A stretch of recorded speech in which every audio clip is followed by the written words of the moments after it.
Madam, ಈಗ ಹಾಲಿನಲ್ಲೂ ಕೂಡ ಕಲಬೆರಕೆ ಆಗ್ತಾ ಇದೆ ಅಂತೇಳಿ ಫುಡ್ ಸೇಫ್ಟಿ ಡಿಪಾರ್ಟ್ಮೆಂಟ್ ಈಗ ಎಲ್ಲ ಕಡೆ ಈ ಖಾಸಗಿ ಡೈರಿಗಳು ಮತ್ತೆ KMF ಡೈರಿಗಳು ಎಲ್ಲ ಡೈರಿಗಳಲ್ಲೂ ಕೂಡ ಸಂಗ್ರಹ ಮಾಡಿ ಟೆಸ್ಟ್ಗೆ ಒಳಪಡಿಸ್ತಾ ಇದೆ. ಯಾವ ರೀತಿಯಾಗಿ ಕಲಬೆರಕೆ ಆಗಿರುತ್ತೆ? ಹಾಲಿಗೆ ಅಡಲ್ಟ್ರೇಷನ್ಸ್ ಇರುತ್ತೆ ಕೆಲವು ಕಡೆ, ಬಟ್ ಎಲ್ಲ ಹಾಲಲ್ಲೂ ಅಡಲ್ಟ್ರೇಷನ್ ಇರುತ್ತೆ ಅಂತ ಹೇಳಲಿಕ್ಕಾಗೋದಿಲ್ಲ.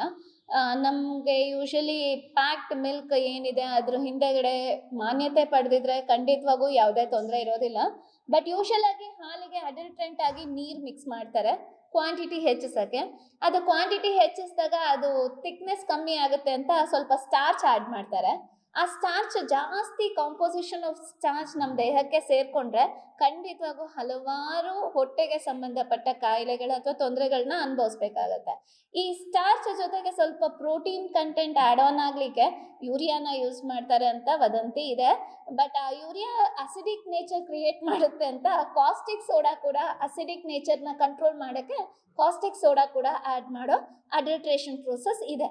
ಬಟ್ ಅದು ಎಲ್ಲ ಕಡೆ ನಡೀತಾ ಇದೆ ಅನ್ನೋದು ತಪ್ಪಾಗುತ್ತೆ. ಬಟ್ ಇದು ಏನು ಎಕ್ಸ್ಪೆರಿಮೆಂಟಲ್ ಪ್ರೋಸೆಸ್ ಮತ್ತು ಈಗ ಎಕ್ಸಾಮಿನೇಷನ್ಸ್ ಏನು ಮಾಡ್ತಾ ಇದ್ದೀರಾ ಅದರಲ್ಲಿ ಇದು ಅಡಲ್ಟ್ರೇಷನ್ ಕಂಡು ಬರುವಂಥ ಸಾಧ್ಯತೆಗಳು ಇರುತ್ತೆ. ಬಟ್ ನಾಟ್ ಎಲ್ಲ ಕಡೆ ಸಾಧ್ಯತೆ ಇರಲ್ಲ.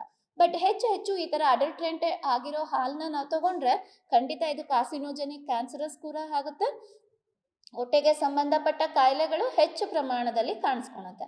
ಸ್ಪೆಷಲಿ ಹೊಟ್ಟೆ ನೋವು, ಹೊಟ್ಟೆ ಉರಿ, ಲ್ಯಾಕ್ಟಿಕ್ ಇಂಟಾಲರೆನ್ಸ್ ಅಂದರೆ ಹಾಲಿನ ಪದಾರ್ಥಗಳು ಏನೇ ತಿಂದರೂ ಹೊಟ್ಟೆ ಉರಿ, ಹೊಟ್ಟೆ ನೋವು, ಗ್ಯಾಸ್ಟ್ರಿಕ್, ಬ್ಲೋಟಿಂಗ್, ಅಲ್ಸರ್ ಈ ಥರದ್ದು ಕಾಣಿಸ್ಕೊಳ್ಳೋ ಸಾಧ್ಯತೆ ಹೆಚ್ಚಾಗಿರುತ್ತೆ. ಜನ ಏನ್ ಮಾಡಬೇಕು ಈ ತರ ಇದ್ದಾಗ? ಹೇಗೆ ಅವ್ರು ಕಂಡುಹಿಡಿತಾರೆ? ಹಾಲಿಲ್ಲದೆ ಬದುಕೋಕ್ಕಾಗಲ್ಲ, ಮನುಷ್ಯನಿಗೆ ಸರ್ವಸಾಮಾನ್ಯ ಬೇಕೇ ಬೇಕಾಗಿದೆ ಮೂಲಭೂತ ವಸ್ತುಗಳಲ್ಲಿ ಹಾಲು.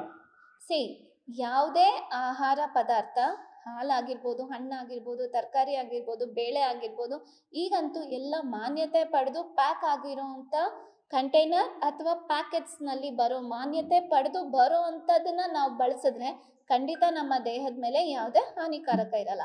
ಯಾಕೆಂದರೆ ಮಾನ್ಯತೆ ಅನ್ನೋದು ಹಲವಾರು ಟೆಸ್ಟ್ಗಳಿಗೆ ಒಳಗಾಗುತ್ತೆ. ಆ್ಯಂಡ್ ಪದೇ ಅದು ತಿಂಗಳಿಗೆ ಒಂದ್ಸಲ, 15 ದಿನಕ್ಕೆ ಒಂದ್ಸಲ ಟೆಸ್ಟಿಂಗ್ ಪ್ರೋಸೆಸ್ ನಡೀತಾನೆ ಇರುತ್ತೆ. ಅದರದ್ದು ಯೋಗ್ಯತೆ, ಆ ಹಾಲಿಂದು ಲಕ್ಷಣ, ಗುಣ ಇದನ್ನೆಲ್ಲ ಪರೀಕ್ಷೆ ಮಾಡಲಿಕ್ಕೆ ನಮ್ಮ ಗೌರ್ಮೆಂಟ್ ಬಾಡೀಸ್ ಇರೋದು. ಅಂದರೆ FSSA ಆಗಿರ್ಬೋದು, ISI ಆಗಿರ್ಬೋದು, ಆಗ್ಮಾರ್ಕ್ಸ್ ಆಗಿರ್ಬೋದು, GMP ಸರ್ಟಿಫಿಕೇಷನ್ಸ್ ಆಗಿರ್ಬೋದು. ಮತ್ತು ಹಿಂದೆಗಡೆ ಲೇಬಲ್ ಓದೋದು ತುಂಬ ಇಂಪಾರ್ಟೆಂಟ್ ಆಗುತ್ತೆ. ಪ್ರತಿಯೊಬ್ಬ ಮನುಷ್ಯ ಒಂದು ಸಿಂಪಲ್ ಕಾಮನ್ ಸೆನ್ಸ್, ನಾವು ಯಾವುದೇ ಪ್ಯಾಕೆಟ್ ಕಟ್ ಮಾಡಿ ಯೂಸ್ ಮಾಡೋದಕ್ಕೆ ಮುಂಚೆ ಬೆಸ್ಟ್ ಬಿಫೋರ್ ಯೂಸ್ ಅಂತ ಇರುತ್ತೆ. ಆ ಡೇಟ್ ಒಳಗಡೆ ಇರೋ ಅಂಥದ್ದನ್ನ ನಾವು ಯೂಸ್ ಮಾಡಿದ್ರೆ ಖಂಡಿತ ಯಾವುದೇ ಹಾನಿಕಾರಕ ಇರಲ್ಲ. ಮಕ್ಕಳಲ್ಲಿ ಏನೂ ತಿಳುವಳಿಕೆ ಇರೋದಿಲ್ಲ. ದೊಡ್ಡವರೇ ಹಾಲನ್ನ ಕಾಯಿಸೋದಕ್ಕೆ ಮುಂಚೆ ಆ ಪ್ಯಾಕೆಟ್ನ ಓದಿ ಕಾಯಿಸ್ಬೇಕಾಗತ್ತೆ. ಹಾಲನ್ನ ಚೆನ್ನಾಗಿ ಮಳ್ಸಿ ಕುದಿಸಿ ಹಾರಕ್ಕೆ ಬಿಟ್ಟು ಅದರಿಂದ ಮೊಸರು ಮಾಡಿ ಮಕ್ಕಳು ಕೊಡ್ಬೋದು. ಹಾಲು ಕೂಡ ಒಂದು ಹಂತಕ್ಕೆ ಒಂದಷ್ಟು ಬಿಸಿ ತಣ್ಣಗೆ ಮಾಡಿ ನಂತರ ಉಪಯೋಗಿಸ್ಬೋದು. ಈ ಹಾಲನ್ನ ಶೇಖರಣೆ ಮಾಡಿರ್ತಾರಲ್ಲ, 2 ದಿನ 3 ದಿನ ಅಲ್ಲಿವರೆಗೂ ಶೇಖರಣೆ ಮಾಡಿಟ್ಟು ಅದನ್ನ ಸೇವನೆ ಮಾಡುವಂಥದ್ದು, ಅದೆಷ್ಟು ಡೇಂಜರ್ ಇರುತ್ತೆ? ಪ್ಯಾಕೆಟ್ ಹಾಲಿನಲ್ಲಿ ಬೆಸ್ಟ್ ಬಿಫೋರ್ ಯೂಸ್ ಅಂತ ಇರುತ್ತೆ, ಡೇಟ್ ಇರುತ್ತೆ. ಅದು ಅಷ್ಟು ದಿನದ ಒಳಗಡೆ ನೀವು ಶೇಖರಣೆ ಮಾಡಿ ಯೂಸ್ ಮಾಡ್ಬೋದು. ಬೆಸ್ಟ್ ಬಿಫೋರ್ ಡೇಟ್ ಏನಾದರೂ ಆಗೋಗಿತ್ತು ಅಂತ ಅಂದರೆ ಖಂಡಿತ ಅದನ್ನ ಯೂಸ್ ಮಾಡಬಾರ್ದು.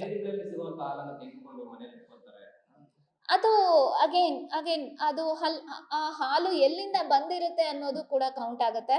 ಯಾಕೆಂದರೆ ಯಾವ ಪೌಲ್ಟ್ರಿ ಇದರಲ್ಲಿ ಅದು ಇದಾಗಿರುತ್ತೋ, ಫಾರ್ಮಿಂಗ್ ಶೆಡ್ಡಲ್ಲಿ ಬೆಳೆದಿರುತ್ತೋ, ಸೊ ಕ್ಯಾಟಲ್ ರೇರಿಂಗ್ ಯಾವ ಮಟ್ಟದಲ್ಲಿ ಕ್ಯಾಟಲ್ ರೇರಿಂಗ್ ಆಗಿರುತ್ತೆ ಅನ್ನೋದನ್ನು ಕೌಂಟ್ ಆಗುತ್ತೆ. ಸೊ ಅಲ್ಲಿ ಯಾವ ರೀತಿ ಸ್ಯಾನಿಟೇಷನ್, ಯಾವ ರೀತಿ ಪ್ರೊಸೀಜರ್ನಲ್ಲಿ ಅವರು ಹಾಲನ್ನ ಶೇಖರಣೆ ಮಾಡಿ ಡೈರಿಗೆ ತಂದು ಹಾಕಿದ್ರು, ಡೈರಿನಲ್ಲಿ ಪ್ಯಾಸ್ಚರೈಸೇಷನ್ ಪ್ರೋಸೆಸ್ ಯಾವ ಮಟ್ಟದಲ್ಲಿ ಇತ್ತು, ಈ ಪ್ಯಾಸ್ಚರೈಸೇಷನ್ ಪ್ರೋಸೆಸ್ ಆಗಿಲ್ಲ ಅಂದರೆ ಹಾಲನ್ನ ಶೆಲ್ಫ್ ಲೈಫ್ ಇನ್ಕ್ರೀಸ್ ಮಾಡ್ಲಿಕ್ಕೆ ಆಗೋದಿಲ್ಲ. ಸೊ ಹಾಗಾಗಿ ಪ್ಯಾಸ್ಚರೈಸೇಷನ್ ಅನ್ನೋದು ತುಂಬ ಇಂಪಾರ್ಟೆಂಟ್ ಪ್ರೋಸೆಸ್ ಆಗುತ್ತೆ. ಹಾಗೆ sterilisation, hygiene very much counts in this. ಹಲವಾರು ಕಾಸ್ಟಿಕ್ ಸೋಡಾ, ಯೂರಿಯಾ, ಡಿಟರ್ಜೆಂಟ್ಸ್ ಈ ಥರದ್ದೆಲ್ಲ ಯೂಸ್ ಮಾಡಿದಾಗ ಖಂಡಿತ ಇದೆಲ್ಲ ಕಾರ್ಸಿನೋಜೆನಿಕ್ ಅಂದರೆ ಕ್ಯಾನ್ಸರಸ್ ಕಾರಣನೂ ಕೂಡ ಆಗುತ್ತೆ. ಬಟ್ ಸ್ಪೆಷಲಿ ಹಾಲನ್ನ ಡೈರೆಕ್ಟ್ ನಾವು ಸೇವನೆ ಮಾಡೋದ್ರಿಂದ ಅದು ಹೊಟ್ಟೆಗೆ ಹೋಗಿ ನಮ್ಮ ಹೊಟ್ಟೆನಲ್ಲಿರೋ ಅಸಿಡಿಕ್ ನೇಚರ್ನ ಇನ್ಕ್ರೀಸ್ ಮಾಡಿ ಲ್ಯಾಕ್ಟೋಸ್ ಇಂಟಾಲರೆನ್ಸ್ ಅಂದರೆ ಹಾಲು ಕುಡ್ದಿದ ತಕ್ಷಣ ಇಲ್ಲ ಹಾಲಿನ ಪದಾರ್ಥಗಳು ತಿಂದಿದ ತಕ್ಷಣ ಹೊಟ್ಟೆ ಉರಿ, ಹೊಟ್ಟೆ ನೋವು, ಹೊಟ್ಟೆ ಊದ್ಕೊಳೋದು ಇದೆಲ್ಲ ಸರ್ವೇ ಸಾಮಾನ್ಯವಾಗಿ ಈಗ ಕಂಡು ಬರ್ತಾ ಇದೆ. ಸೊ ಇದನ್ನ ನಾವು ಲ್ಯಾಕ್ಟೋಸ್ ಇಂಟಾಲರೆನ್ಸ್ ಅಂತ ಕೂಡ ಕರೀತಾರೆ, ಇರಿಟೇಬಲ್ ಬವಲ್ ಕಂಡೀಷನ್ ಅಂತ ಕೂಡ ಕರೀತಾರೆ. ಈ ತರ ಹಲವಾರು ಕಂಡೀಷನ್ಗೆ ನಾವು ಒಳಗಾಗ್ತೇವೆ. ಈ ಕಲಬೆರಕೆ ಆಸ್ಪತ್ರೆ ಇದು ಯಾವ ಒಂದು ಕ್ಯಾಟಲ್ ಫಾರ್ಮಿಂಗ್ ಇಂದನೇ ಕಲಬೆರಕೆ ಆಗೋ ಸಾಧ್ಯತೆಗಳು ಹೆಚ್ಚಾಗಿರುತ್ತೆ.